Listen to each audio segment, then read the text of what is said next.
Good morning. Welcome, everyone. It's 10 o'clock, so we're going to go ahead and get started. Thank you guys for being here this morning. It's a nice, chilly, nippy morning, but we are glad to be here in the auditorium here at Miller Intermediate. And it is actually quite beautiful in here, and I've never been in here. So I just want to say I'm Michelle Michael, and I am the coordinator of parent family engagement. And I work with Ashley McCool on the superintendent's community engagement session. So we reach community members and our parents and other members in our community that are a part of our engagement sessions. So we have a list of things to cover this morning, so that's exciting. So I'm just going to introduce each person. I might not step up here each time to introduce. I'll just to keep it moving pretty quickly. So first up, I'd just like to introduce Superintendent Dr. Rick Sorensen. He's going to come give us some updates and talk about district initiative. So welcome.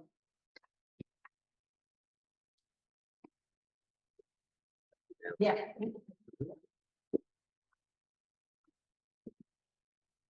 An elevator, you know. Should be good. Okay. Just gotta make sure. Well, welcome. Before we start, can you see me okay? Mike? You Yes, good? sir. Okay. Yeah. We'll introduce our dignitaries. So happy to have the mayor of Crescent City, Michelle Myers, and city manager Charles Rudd, and Shondell Goddard, who works with Bobby Payne's office. Welcome. And our school board member that represents South Putnam. Right here, Mrs. Pickens. So thank y'all for being here, and all the staff and the families that are represented here today. As you know, we started the superintendent's engagement series. It's kind of been a work in progress over the last several years. We've had where we try to go around different parts of the county just to meet with people, hear what their concerns are. And you know, the concerns on the west side might be a lot different than the concerns on the south side of the county. So we definitely want to listen. We also want to share what's going on. And come on in, Tim, Mr. Adams from the high school. So we just want to share some of our concerns and some of our issues, some of our updates that we're doing. And, you know, generally speaking, we have, we're doing our building project, building 2 schools here in South Putnam, building another school currently in Palatka, and then we'll have more schools scheduled over the next several years.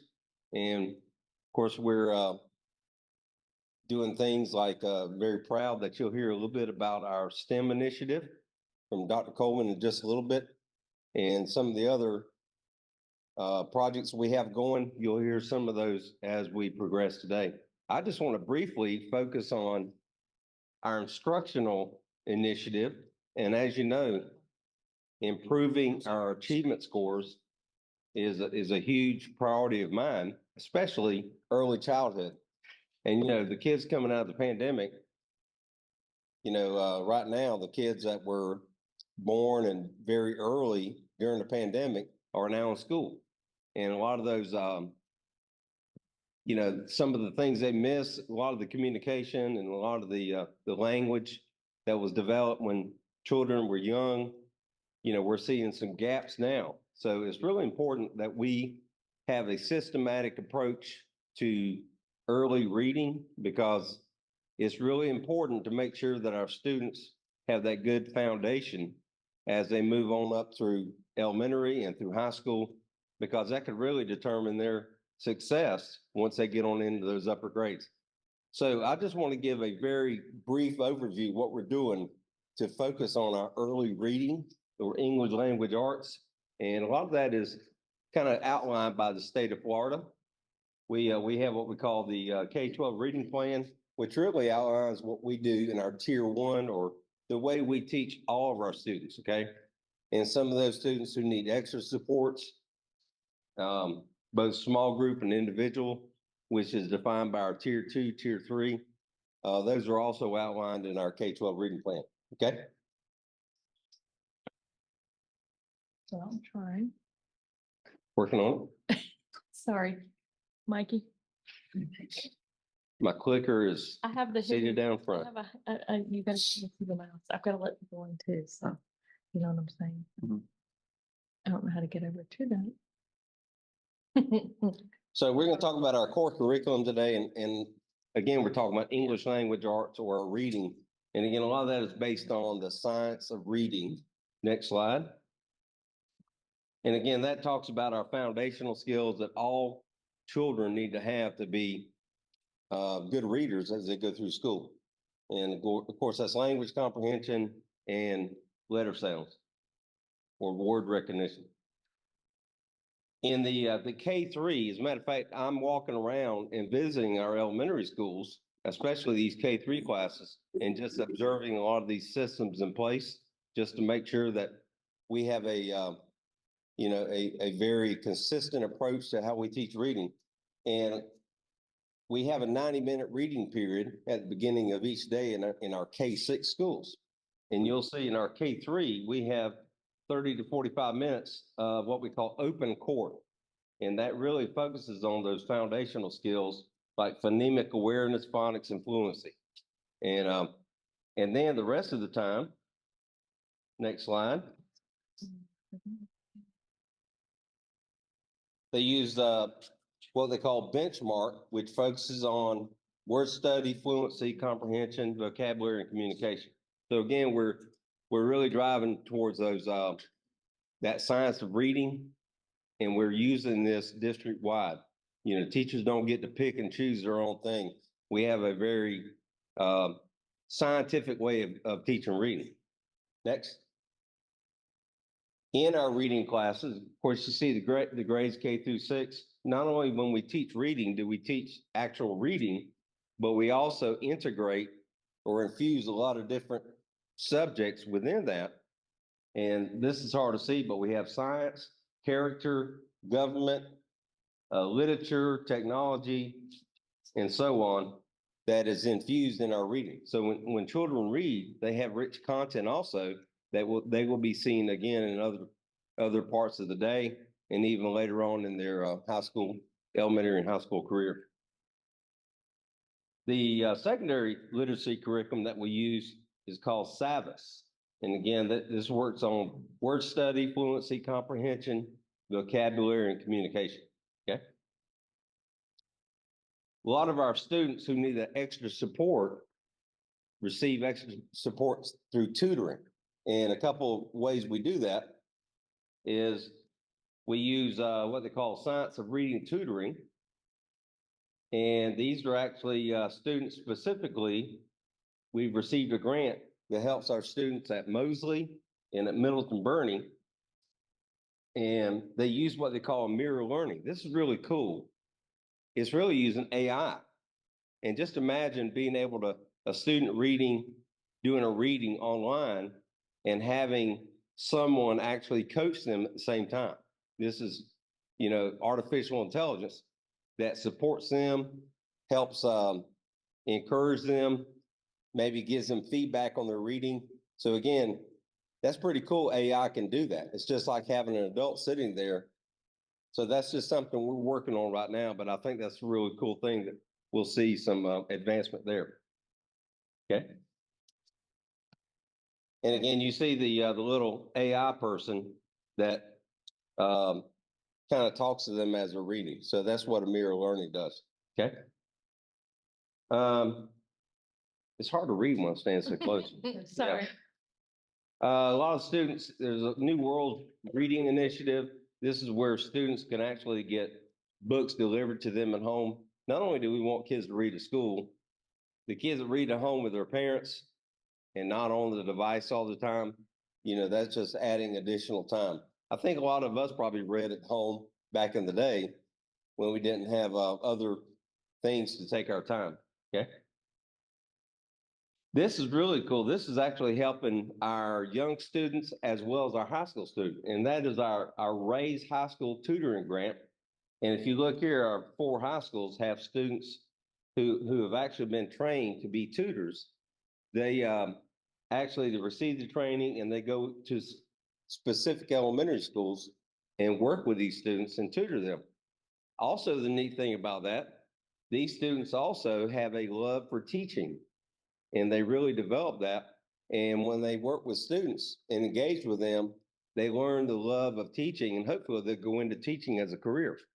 I remember my oldest daughter actually was a tutor, and she's 40 something now, but she was actually teaching or tutoring when she was in high school and fell in love with it. And now she's been in education for 20 years.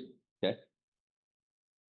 Now, the other thing we're really focusing on is making sure our teachers receive the best possible professional learning that they can. We just don't want our teachers to walk into a classroom and hand them something and say, figure it out.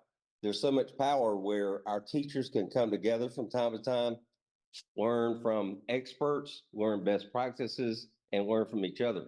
And not only do we train them and put them back in the classroom, there's a lot of follow-up that goes with that. So we have what we call district learning communities, and they focus on 4 areas: the Florida standards, and that's what our students are held accountable to. Also, some of the high leverage instructional practices. These are things that are these practices that will have shown through research to have the best return. The approved curriculum, in other words, when they have the training, they actually use a lot of these same materials in the training. So when they go into the classroom, they're very versed on how to use it.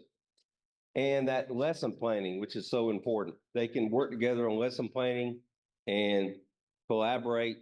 Kind of, I remember being a teacher myself, one of the biggest challenges I had was doing my own lesson plans. But when I can sit with like teachers and do that and collaborate, those lessons are a lot more powerful. Okay.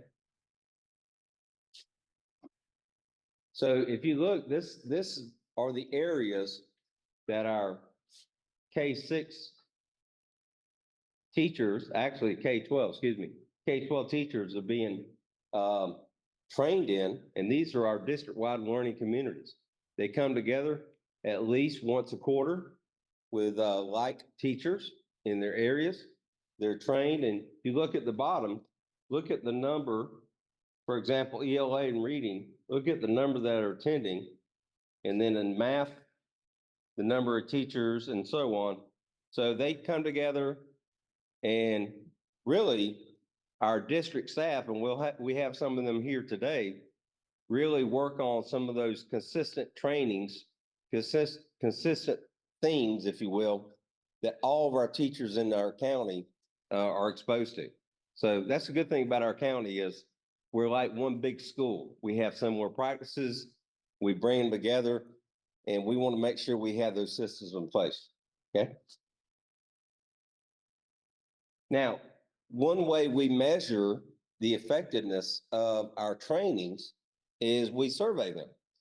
And if you look at this, you see the schools listed, and they actually use a scale of 1 to 4, 4 being the highest, on the effectiveness of the professional learning.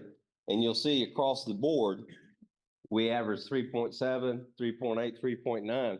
So our teachers see a lot of value in that.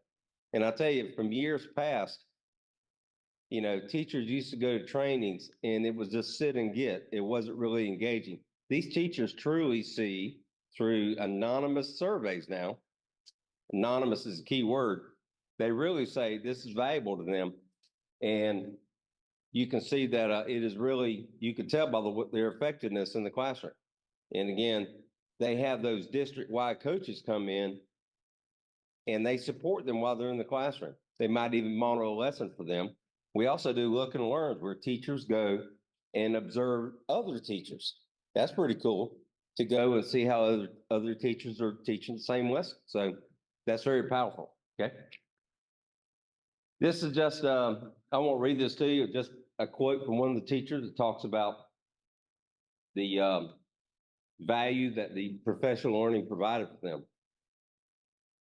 Take just a minute, let them read that. Okay. Another one. This particular teacher, I think, if I'm not mistaken, was a former instructional assistant at one time and went up through our Paris to Pros. and she's a very well-trained teacher now, okay? And right now, we are going through the process of adopting some of our core curriculum books, and we have social studies and science. And not to read all this, but there's a very specified schedule, calendar, if you will, for the adoption of these materials. And it eventually goes before the school board, and it's also reviewed. There's a 30-day window that parents can actually go onto our website, and it will show you somewhere. Actually, Yeah, these are the four. yeah, the four books that are being considered: Analytic Orange, Gallopade, McGraw-Hill, and Savas. And then when you go on our website, you can actually see if you want to provide some feedback. Our committee will look at that and consider your feedback. And ultimately, like I said, the school board will approve the use of that, whichever one. And so remind them that parents and any community members can provide the feedback. Okay, and again, just to stress, parents, you don't have to be a parent. You can be just someone in the community that wants to give us information about, the value of these books so we can help make an informed decision. And again, same thing with our science adoption. Textbooks have been kind of a highlight here lately, and we want to make sure that when we do adopt these, we have these for a number of years. So we want to make sure we get all the feedback we can from across our community to make sure people are well informed about, what their children are using in the classroom. Okay. So that's all I have on our instructional materials and training. So thank you very much. And we'll have some time at the end for questions. So turn it back over to you, Michelle. I'm just gonna speak loud from down here. So next on the agenda, we have Dr. Melissa Coleman. She's our Executive Director of Federal Programs and Instructional Acceleration. And she has a lot of great information to share about the Harvard Peer Study and also our STEM accreditation process. Awesome. Well, good morning. Is there a microphone up here, Mikey? No. Okay, I'll just project. I'll project. Well, good morning. I wanted to just take a minute. We've got lots on the agenda, but just to celebrate a couple things with you this morning. The first thing is, as you walked in, you may have picked up a research article, and it says "Pair in the Corner." And we are the proud recipients of a nationally recognized research study just on Putnam County and our STEM program. And the study was conducted by Harvard's Pear Institute out of Harvard University. And they chose us to do this study based upon our wonderful data that has come out of our STEM program countywide. And so this is a couple months hot off the press, right, Mikey? Yes, ma'am. And Mikey will share more about our STEM program when he comes up in a minute. But I thought that's pretty cool as a county that we have some research that's being done. We shared maybe last couple times we met that we are also received the first national award from WAS Education, Steve Wozniak's group, for being the first district data validated STEM district in the U.S. And so Dr. Surtsey accepted that award this past fall from Steve Wozniak. And it dealt with the fact that we have a system in place to deliver high quality STEM education to all students in our county. All of our kids pre-K through 5th grade go to STEM once a week and have high quality STEM materials. Our teachers are trained in all of our schools to deliver STEM. We have STEM as a core curriculum in our 6th grade. And so our students go every day across the whole school district. And we've had lots and lots of progress over the last 6 years, developing our secondary programs at our high schools for 7 through 12. And I know a lot of those things you all have heard before, as Dr. Surtsey has talked about that, but I thought that was pretty cool that I needed to give you a hard copy of that. And Mikey may share in a minute, we are undergoing the process with Cognia, who's an accreditation body who accredits organizations to be able to, in the K-12 arena, certify diplomas, basically, and be a recognized institution. And they have developed a STEM portion of their accreditation. There's been a couple schools across the U.S. that have done it, mainly charter schools, mainly STEM charter schools. But we are seeking to be the first school district in the U.S. to be Cognia STEM accredited. And so what that's going to mean is that we have data validated measures across lots of standards that they have within each one of our STEM schools. And so Mikey has done lots of work lately with the team to kind of develop the evidence for that. So we have submitted our portions to Cognia. And so hopefully we will wait on their feedback in the next couple of months. So we will share with you whether or not we are awarded that designation. So those are a couple things. And I'm going to be short and turn it back over to Michelle, who's next. Are we going to, I don't know if Joe is coming. He didn't. So let me share really quick. Joe Theobald is our principal at QI Roberts Junior Senior High School. It looks like he's next on the agenda. He is seeking some feedback about QI Roberts offering a biblical studies course. And it's kind of part of the pathway. It would be the next course after classical studies in their humanities portion of their curriculum. And so, if you have any feedback for him about offering biblical studies at QI Roberts, it would be an elective course, but he feels like it would be a strong addition to their humanities and classical curriculum there. So if anybody has any feedback, feel free to email him. Michelle's got his email, or I can give it to you. Or if they email me, I can share it with them. Okay, perfect. That'll work. All right, Casey. Right. Yeah, but now we have Casey Griffiths just gonna give us some information and updates on Cambridge and the Cambridge applications. And again, if you have questions for Mr. Theobald, my email is on the back of the agenda. You can email me and I can share his email with you. So Cambridge applications are out and they're due. So if you know a family that would like to apply for a Cambridge program, we would love to receive that application. The schools locally that have Cambridge programs are Middleton Burney, they're K-6, and Crescent City Junior Senior High School, that's Mr. Adams' school. He would love to have a Cambridge application. And then we also offer K-6 Cambridge at James A. Long, Kelly Smith, and Jenkins Elementary. And then QI Roberts is our 7th through 12th grade, junior high, senior high Cambridge school. And last year we added Palatka High and Interlochen High, and they offer a few Cambridge classes. So I have some applications available. I have a Spanish version as well as an English version. So if you know anyone that's interested, please let me know.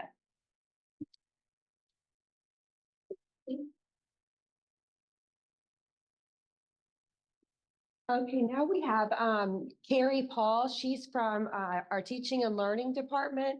She is science and social studies district coach, and she has some good news highlights on a student in Putnam County that is receiving an award. So she's going to share about that.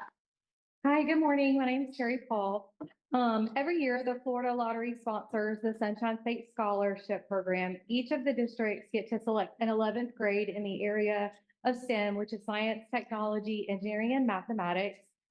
When the student's chosen, several factors are considered when choosing the recipient. They should have a weighted GPA of 3.9 or higher and has a minimum of 25 approved community service hours. The student has taken or is currently in advanced courses of math and science. A student has taken or currently taking advanced technology or career technical education courses, and the student is actively participating and shown leadership in science and math activities. In May, the students will have the opportunity to travel to Orlando for the state recognition event where they will meet with employers that specialize in STEM fields, network with other scholars from around the state, and meet with Florida's Commissioner of Education, Florida's Senior Chancellor, and representative from Florida colleges and universities. This year, on the behalf of Putnam County School District, the Department of Teaching and Learning are proud to name Madeline Hodge as the recipient for Putnam Sunshine State Schools.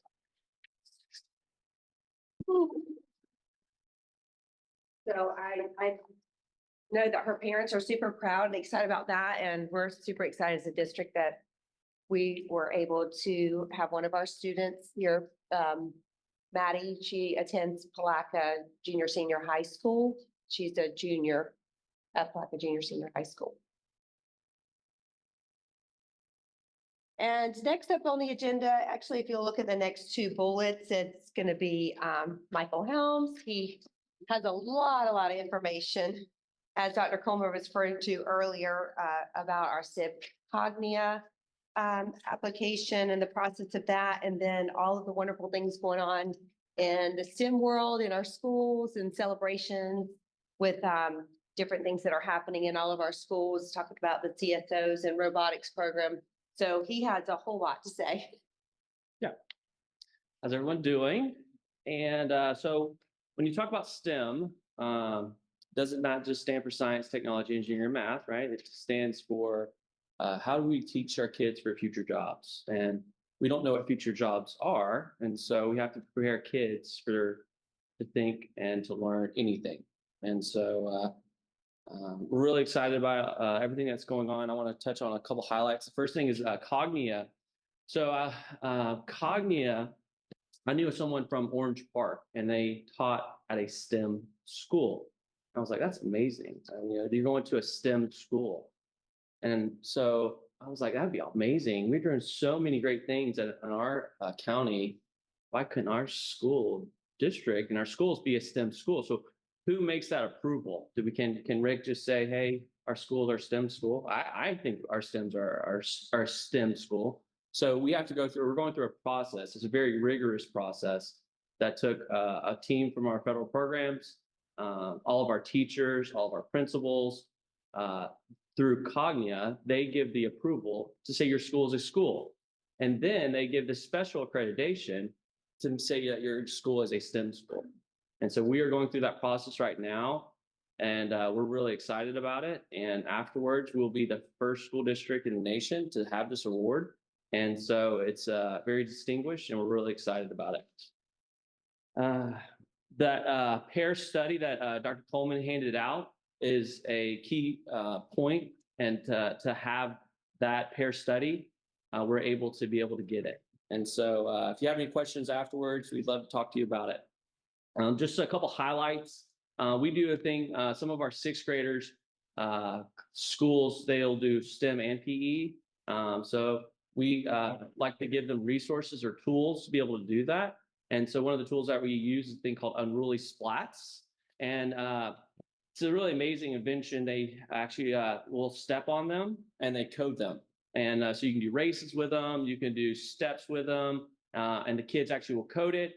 And then they actually won a competition, a national-wide competition, where Unruly gave them a reward. And part of the reward was they were able to speak to an NFL player. So an NFL player last week zoomed into them, and some of the kids at Brownie Pierce was able to speak to an NFL player. So it was an amazing opportunity. And congratulations to Miss Bennett's class there.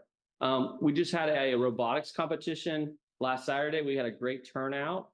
Susan Gaborio really does an amazing job with that. And we just had a great turnout. It's been awesome to see that grow. And so whenever you think of a robotics, they have that in school, and then we have after school robotics as well. Secondary uses other things, VEX and other tools. And then for our primary schools, our elementary schools, they use Lego robotics. So it's a Lego robotics competition. So we have a thing called Chief Science Officers. And so this is really a student-led organization. It's a really awesome organization that we use that represent students at our schools. And we have meetings all the time, and they're always doing projects. Some of the projects might be going for a secondary school, going to an elementary school and teaching like a STEM class. going along a kindergarten class or first grade class to give them experience to teaching. It gives them experience how to publicly speak, how to introduce themselves, like that FFA to agriculture, CSOs to STEM. Another couple of highlights next week. This was not on the agenda, but I'm going to say it, is we have a thing called Astronaut Challenge. Crescent City High School and QI Roberts are participating in this. They go to the Kennedy Space Center and they work and do teamwork activities to try and land the shuttle on a huge simulator. And they have to work together and communicate to land the shuttle. They have different projects. They get to go to the Kennedy Space Center for 2 or 3 days. And it's an amazing opportunity for our kids to work together, team build, and compete against people from around Florida. Now, while that's going on, Tuesday through Friday, we have a group on Tuesday. All of our 5th grade students are going to the Kennedy Space Center through a grant that we were able to sponsor. Our 5th grade students and our computer science STEM secondary students are going to the Kennedy Space Center next week. So we have half going on the 6th, half the schools are going on the 6th, and the other half is going on the 13th. So one of the great opportunity, a lot of times with field trips like this, what holds students back in our county is funding. And now that's not an excuse. And so we were able to pay for the buses, pay for the tickets for our students to go and see a rocket. A lot of our STEM classrooms, the quote people probably get tired of me saying, but the future's here is just not evenly distributed. Go live in St. John's or go live in other counties that you can actually see and be exposed to things of the future. Our kids should be able to be exposed to the same things that everyone else does. And so our kids are able to go and see rockets and going to say, maybe I can go work for Elon Musk one day. All of our computer science and STEM classrooms, they have an app on their phone. Most of the people around federal programs have the app on their phone, and we'll go outside and they're like, what are you doing outside? You'll see us looking up and we're looking at a rocket. People don't understand. There's there used to be once a month rockets being launched from Kennedy Space Center that you can go outside and see from Crescent City, from Interlaken, from Plaquemine. And just that thing going, man, there's rockets being launched 2 or 3 times a month. And we can just go outside.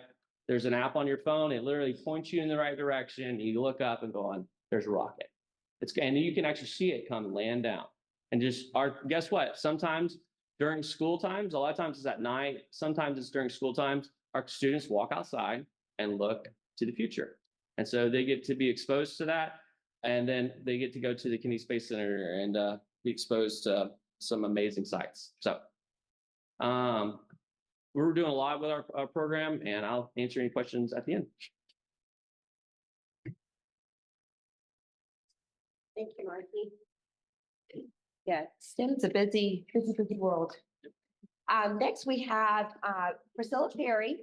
She's over our migrant education program. And then we have Cherie Clayton, who is over ELL. And a lot of times it's been to our meetings before, they kind of work together whenever they're presenting, because a lot of their kids are the same kids who cross over. So they do a lot in the community with their families, and a lot of great things happening there, especially with even like parent nights with those families. So I'll let them share what they have going on with it. Good morning, everyone. Like Michelle said, I'm our ELL contact for the district. Right now, we are currently in our testing window. Our ELL students are assessed annually on their language proficiency. So they're assessed listening, speaking, reading, and writing. Right now, we're close to 700 district-wide with our ELL population. Over half of them are at Crescent City High School and Middleton Bernie. So right now, like I said, we're testing all the way up until spring break. So that's what's happening with our ELLs. Also, just finished up our Department of Education self-monitoring that we have to do to evaluate our program. So we'll be getting that submitted this month as well. We still also have our English class that Ms. Priscilla has graciously gotten us. We do that on Tuesdays and Thursdays at CELO at 6 o'clock. So again, continue to get the word out to our families to come to the English class. We're currently trying to get one on the South End because we know that's what's needed on this end. However, trying to get someone to donate their time to do that has been a struggle. And then we also have our parent night this coming Thursday. Yeah. Yeah, so we are having a parent night, which we're required to do to survey and to get some input from parents for both of our titles. So we're going to be having our first one this Thursday. We've invited families to come out to CELO. I've also invited a guest speaker from Ride Solution. Many of our parents struggle with transportation, especially those that are in my program. My program is the migrant education program. It deals with families that work in agriculture and that move a lot when they are following the harvesting schedules. So my job is to find those families and help those students who often have a huge gap. Okay, so we have a paraprofessional that does extra tutoring with them. We offer them supplies. I plug them into resources in our community. And one of the biggest issues they have is transportation. Okay, to get to their, to their medical appointments. So Ride Solution is a public transportation in Putnam, but it's I think it's underutilized because people don't really know how it works. So I'm very pleased to have a speaker come out and speak to our families about what it is that they offer. So that will be one of the speaker for our parent meeting on Thursday. And then I'm very happy about the English class because we are having a steady group of people that are coming to CELO every Tuesday and Thursday. Learn to Read, of course, partnered with us in this. Currently, one of our very own is doing the class for us. She's volunteering her time. The director of Learn to Read used to do the Thursday class, but now we've got to a point where we have the same teacher doing both classes, and it's all, of course, voluntary. So we'd love to have someone else teaching in this end. That is one of the questions I get when I speak to families is they want to learn, but they're used to having everything here in Crescent City because it's their own little village here. So if you know anybody who's willing to volunteer time, they let me know. So those classes are still happening. We have about 9 people that come regularly. Okay. And then finally, I just want to talk about the migrant education program because it has grown this year. I'm very pleased to say that we have about 120 kids that we have been able to identify this year and help get services. I'm still always looking. So if you have if you meet anybody in the community that works in agriculture and they are new to our community, meaning within the last 3 years, if anybody in their family worked at least one day in agriculture, they might qualify for this program. And of course, obviously, the more kids I identify, the more federal funds we can funnel into our county. So it takes a village to find these people because sometimes they're not even in school. And my program is a little bit unusual because it goes from 0 to 21. So, those kids, Rick was talking about early childhood. So if I can find these kids and they're 2 or 3 sitting at home, and I can plug them into resources that parents can use at home, we can get them ready for kindergarten. And in the past 4 years, I've helped families get kids into our pre-K system so that they're not completely lost when they get to kindergarten. So, all that is so important. So if you see families, if you know anybody in agriculture, if you know any farmers, and they'd be interested in me coming and talking to their families, I would love to do that. So my information's on this card. Everything I put out is English and Spanish. So if you would like to take a few of those from me, I have some in my seat. Thank you so much.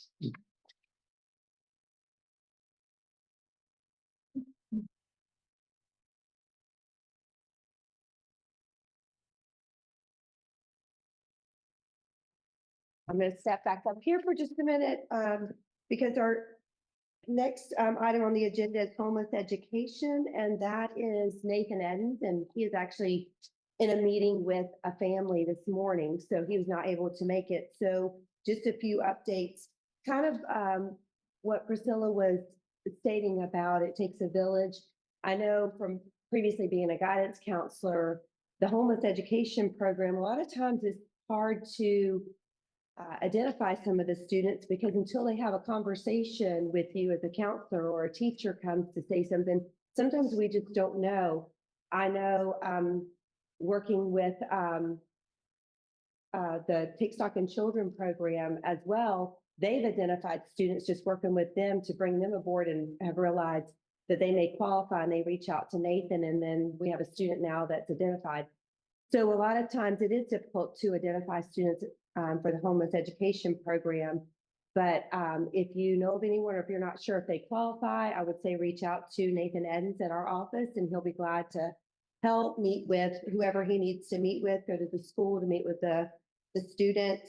But the only information he wanted me to share with you guys today is that he sends out letters each year for those that are in the program to make sure that they're, continue to qualify, and there's a form they have to fill out. So he's already spoken to the guidance counselors at the schools, so they're aware that those letters have been sent to the parents. So if the parents are calling and asking questions, or a guardian or whoever they're with receive that letter, that they'll know what that letter is for and what they have to complete and return. So those are out in the mail, and he just wants everyone to continue to, send him names or contact him if you have someone that that may qualify. And then he can go through the process and determine that. And especially in our high school or junior, senior high schools, because sometimes they stay quiet for about a long time, and then all of a sudden they make a comment. You're like, wow, they qualified for this. And it also helps them in their next adventure into college and gives them a lot of benefits. So it's worth sending in that name. And now I'm going to introduce Michelle Higginbotham. She is in charge of our 21st Century program, and we're a very blessed district to have as many schools that we have that offer 21st Century after school program, and so many students that attend. So she'll share information about that. Thank you. Hi, good morning. I am Michelle Higginbotham. I'm the Administrator for Student Support Initiatives and the Project Director for 21st Century Community Learning Centers. Thank you all for coming today. And our purpose for today is to kind of inform you about what our program is, where we are as a district, and all the wonderful things that we do for our students and supporting the activities of the school day. So currently, we are operating under 5 different grants at 10 locations in the Putnam County School District. We're at every school with the exception of QI Roberts Junior Senior High School, Interlochen Junior Senior High School, and Palaca Junior Senior High School.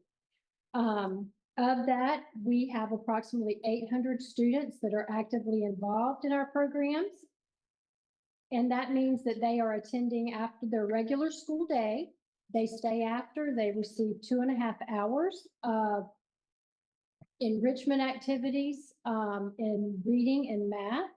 And part of that, as I said, it backs up what they do during the school day, because our teachers have identified certain deficiencies these students may be exhibiting, and they are providing intervention services. We've got some data from our last PM2 monitoring that the district did of students that have been identified as 21st century students that have shown great improvement. Teachers have also, given us all kind of accolades as far as the help that they're doing there in that smaller group setting with those students, and how beneficial it is in supporting their efforts. And they appreciate that. Also, in that 2.5 hours of activity in the afternoons, they receive a snack. That snack is provided by the Putnam County Food Service Department. We're very appreciative of that. The kids enjoy it. And then it's followed up with a time for enrichment activities. And these are focused on what the grant parameters were written around. And that is for STEAM, which involves STEM. They're again backing up what the efforts are that other programs are doing in the district and during the school day. And also adding in art and music, as well as things that, like that they don't get to do during the day and have some free time with kids and social time with conversing with them on things that they feel that they need help with. We do a lot of this through SEL, which is our social emotional learning time. And that is at the end of the time period, at the end of the 2.5 hours. Our teachers are really working on improving the behaviors of these students, of all students, trying to help teach them self-confidence, self-control, making healthy decisions in things when they're given opportunities or they're given these situations that come up with them. A lot of times they're not, they're hot-headed, but they just need kind of help in knowing how to navigate their feelings. So we're real proud of that time that these teachers are spending with them to do that. And I said all of that to say that we are monitored federally and by the state on our performance and effectiveness of the program. We are measured using the GEPR measures, which is around reading and math, attendance of the students in the day school program, the behaviors of the students, where they're measured in the referrals that they may be receiving during the regular school day and the number of days in school suspension. These are reported to Congress annually. I'm actually in the process of the 21A reporting now for last year, to where we're showing the effectiveness of the program and what our efforts are that we're doing in decreasing the number of behavior problems and increase in academics, as well as GPA, attendance, and engagement in the students for learning. Engagement of the students for learning involves a real collaborative effort that we have with our school day teachers. Last year, we sent out 1,146 surveys on our students that were participating in the program. Of those, we got back the results at 100% that were returned. And we had 93% of our teachers that assessed our students and their performance during the day as showing that they had increased in their engagement in academics in their classrooms. That's 93% of the kids that attended the after-school program showed improvement in gains in reading and math. We also had 95% that showed an improvement in the relationships and in the with their peers and their teachers and the adults in the school. So all the efforts that we're doing around the behavior and around the academics has been supported by the evidence of what these students were exhibiting during the school day. We're very, very proud of that. So we're asking you today that if you have any ideas of how you feel that you could support our programs, or could think of ways that maybe it would be you may have a resource or a nonprofit organization in mind, or possibly even another community agency that could provide some additional supports, maybe thinking outside the box on ways that we can continue with this upward motion of improvement that we're doing, we would so appreciate it. And if you just reach out to me, you can email Michelle Michael, you have hers. My email address is m.higginbotham@my.putnamschools.org, or you can call me at the Federal Programs Office, either way. I do have a sheet out front in the lobby. There's some sticky notes there. If something just popped in your mind right now, you go ahead and jot it down and put it on there. And put your contact name and your number on there so I can reach out and get more information from you on your ideas. One other thing, part of what we do is educating our families. That's one of the big tenets of 21st century. It is a community learning center, so it involves all of the community and that meaning the families as well. We have 5 family nights a year at each one of our 10 sites, meaning those family members come at in the evenings. Our site coordinators present information to them that really help them become more supportive of their child in the regular day school and in life. So of that, we've had 2 already. A couple of sites have already had their 3rd one. Of the 2 that we've already had already, I will say that overall, we've had 1,027 attendees, and that's parents and students that attend that night. And when we think about and we talk about now that the importance of the family involved in education and helps make that child, more successful, this is evidence enough that is helping, along with our other data from the improvements that they're doing during the school day. So having involved families is the way to go. Also, guest speakers, I kind of mentioned that before. Crescent City High School is one. That is our only junior, senior high school site. We did have lots of visitors last year and guest speakers that came in talking about careers, talking about public service and things like that. We want to continue with that. So if you have a need or have an idea of how that you could play a part in that, we would definitely appreciate that, because those are the ones that are really stepping out sooner than our elementary sites and really making an effort in our communities. So we ask that if you have that need, to please do that. Finally, as I said, all of these monitoring efforts are being done through USDOE and the Florida Department of Education. We are also going to be undergoing and having a visitor from Florida Department of Education, my program office in Tallahassee. They will be coming in February 13th. We're going to be visiting some sites. They want to see all the great things that we are doing here. So we're excited to have that happen. That will be February 13th, and it'll kind of like be my site coordinators don't know which site that we're going to visit, so they're all excited and eagerly awaiting to see if they're the ones that are picked. So with that, if you have any other questions for me, I'll be sticking around for a little bit. And as always, we do appreciate all the support that we get from the district, and we hope that our efforts are helping in the ways that are way it's supposed to with our kids. Thank you, Michelle. Thank you, Michelle. And after-school program is very important. Gives kids an opportunity to come in and really explore and look at those things they're interested in. I do want to have a couple of final comments. First of all, I want to welcome Laura France, Assistant Superintendent of Curriculum Instruction. She was in another meeting and came in.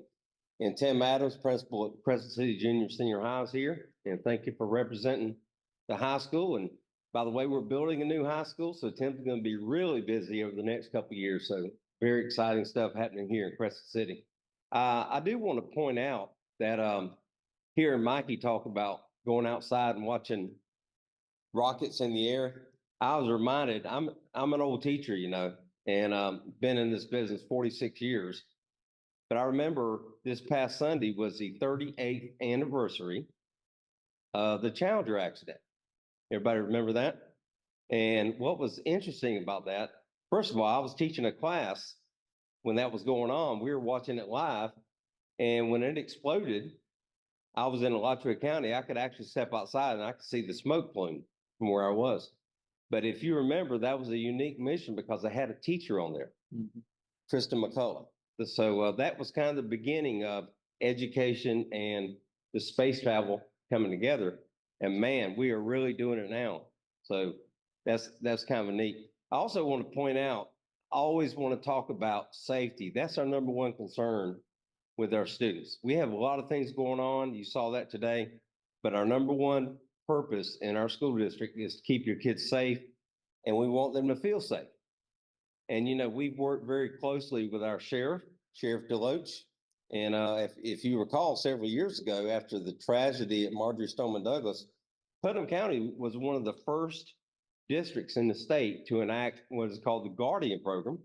And as you know, we have armed, fully trained school personnel in all of our schools.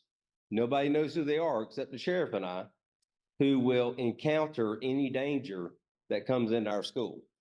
And I'll guarantee you, we are one of the safest school districts in the entire state. And not only do we have guardians, we have armed uniform personnel too. And if you notice when you came up to this site, we have a number of patrol cars outside because this is a substation for the sheriff's office. We have several schools around the district where we partner with the sheriff's office, and they use that facility where deputies can actually have office space, but they are present. So I just want you to know that we are working closely with the sheriff to make sure that our students are safe, and not only with uniform personnel, but with school personnel to make sure that they engage any kind of danger that may come along. Also, I want to point out, I want to thank Shondell Goddard again. She represents Bobby Payne's office. Excuse me. Representative Payne, as you know, will be terming out this year, but he has been extremely helpful in helping the Putnam County School District receive funding, not only for our Crescent City Junior Senior High School, but also for a number of state appropriations. We actually received one last year for Crescent City Junior Senior High for a building construction academy, as well as other STEM opportunities there. The year before that, we received one at Interlochen Junior Senior High, and we are applying for one this year for Palatka Junior Senior High. So again, what we are doing is we're looking not only at STEM opportunities and acceleration for those kids who want to go on to college, we're looking at students who can be in the vocational or the trades industry as well. And with all the construction, all the developments that's going on in Putnam County, there will be a lot of opportunity for those students to actually, have a trades position. So we're really trying to line up for the future and prepare our students, for those new opportunities. So with that, I want to thank Michelle, thank Ashley for working together, organizing all this. And I want to thank the city of Crescent City and our school board member representing the South, Ms. Pickens. Thank you for being here. And are there any questions from the audience or from online before we close out? Mike? Yes, Ms. Myers. Yes, ma'am. Thank you all for being here today. And of course, I've heard this over and over again, it takes a village. And as I'm looking around the room, I don't see parents. And that's a little concerning to me that I'm sure there's a lot of parents that this information is very important to them, especially our Cambridge applications. How is the Cambridge application? How are those being distributed? Is that to the children? I mean, yeah, sure. I can address that. We have a variety of these applications. So those, and yes, I'd love to see parents here too. I agree with that. We do a variety of things. We have a call out, like a phone call out that goes to their cell phone. The Dr. Service does it. So they've all, if they're on the student management system, they get to those calls. We also do mail outs. So we kind of take a look at our students who would kind of be good applicants, and Casey mails them a letter kind of inviting them to apply. The other thing we do is every year we create a spreadsheet of all the students in our school district. So we've got everybody on it by grade level. And then we have data points. So we have their grades on there and their attendance and behavior and state scores on their state tests. We also give an intelligence screener to all students in Putnam County. And so that score is on there. All kinds of different periodic assessments that they give in schools, all the data about the students are on there. And then what Casey does every year is kind of looks at, okay, who are the kids that really should be in program and kind of colors them. and then does a push out. So if they don't apply, as she meets with our Cambridge coordinators at every school and our guidance counselors and administrators, like I can tell you, Tim Adams is sitting here, like there's not a child he doesn't know about that he doesn't kind of, now there's some parents that'll say, we really don't want our students in Cambridge, but those are really hard, few and far behind, between, I know there's not that many of those. Mainly, I would say when our principals or our guidance counselors or our Cambridge coordinators call them, they want their child to be pushed, in this program. So we do the application just so that we are fair to everyone, and kids that are kind of borderline that we might not have identified, we really want to do it, we consider them. But really, we're going to kind of have measures to put the kids in there who really need to be in there. But we kind of do it in a way so that it's fair to everyone. And of course, those kids apply too. But it's one of those pieces where, equal access to program is important. And it's important if they don't have a parent or a guardian or a grandma or a neighbor or somebody that's going to force them to do the application. We want to make sure we have advocates for them. And our school district are going to advocate and really encourage them to do that application. Okay, that's good. It sounded like maybe there was some concern with the applications. I have a Cambridge graduate, so I know, that's an incredible program that advocates.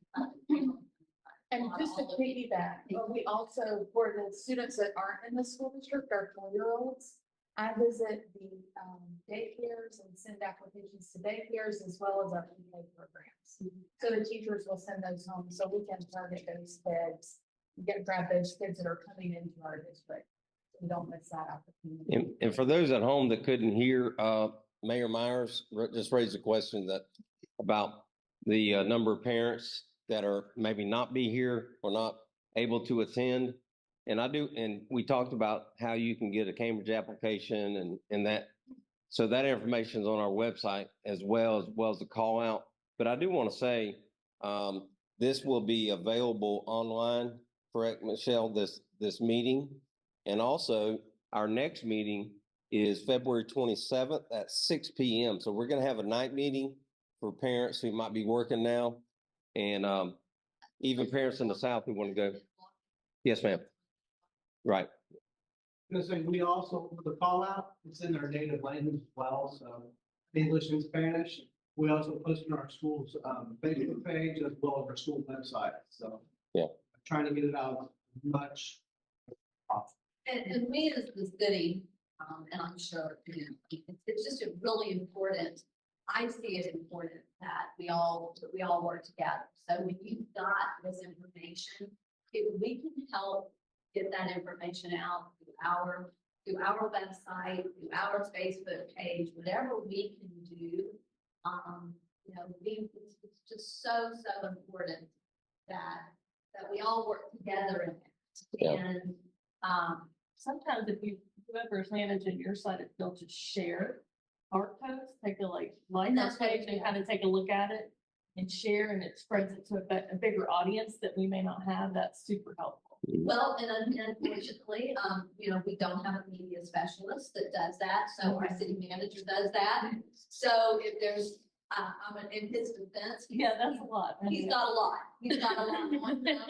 And so for him to monitor all the different ones. So if there is something that comes up, just shoot us something, shoot me something, shoot him something, just so we can get that out there so that the families, it's so important for these educators, not for the children, that the families are as engaged as they possibly can be. And, Principal Adams, I commend him.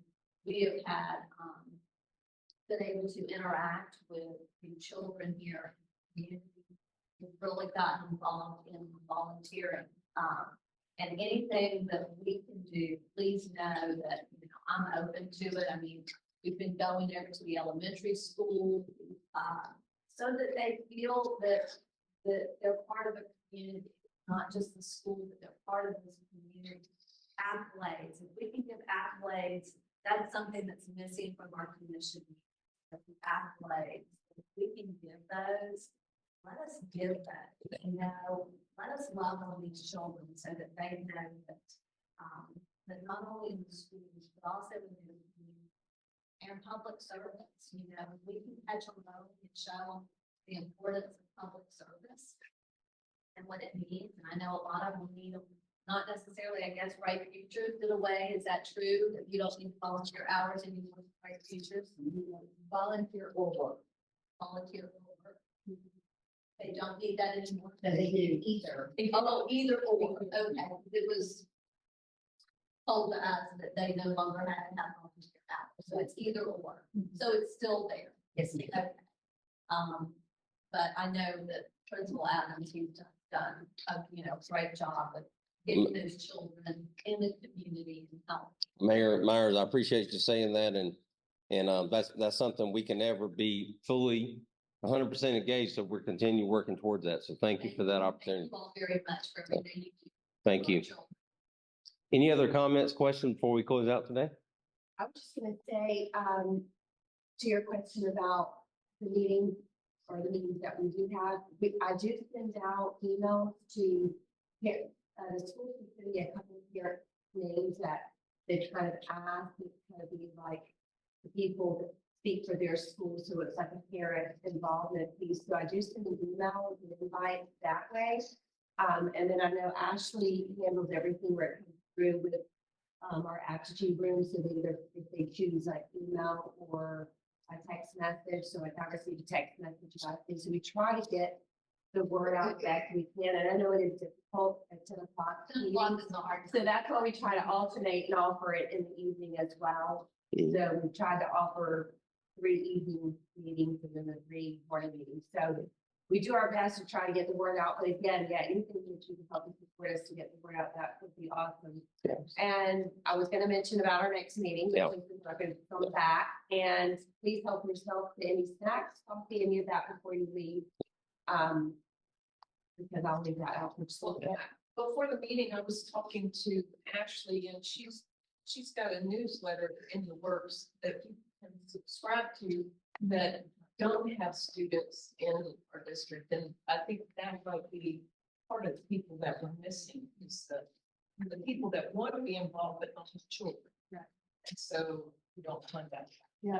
So the first newsletter will be coming out in the next few weeks. It's a new tool we have with our website company that will allow folks to subscribe to it. So if I can get an email address, I can push it to their inbox on a regular basis. Right now, we push those things out via email, text, everything to the database we have, which is students. But we do recognize that there's a huge need in finding ways to communicate with the communities in a greater sense for people who don't have kids in the district, but they still need to be aware of what's happening.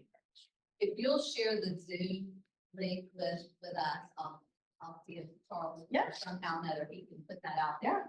And we're going to be meeting, thanks to Commissioner Pickens, the 3 municipalities down here, our mayor, we meet quarterly, and we're going to be meeting next week. And I will make sure that they're aware of this. Okay, sure. So that they can share it as well. As a lot of our children don't necessarily live in the city, municipalities, they're in the county, they're still our kids. So, thank you. Thank you. Are there any other questions? All right, well, thank you guys again for being here, and we look forward to seeing everyone next month.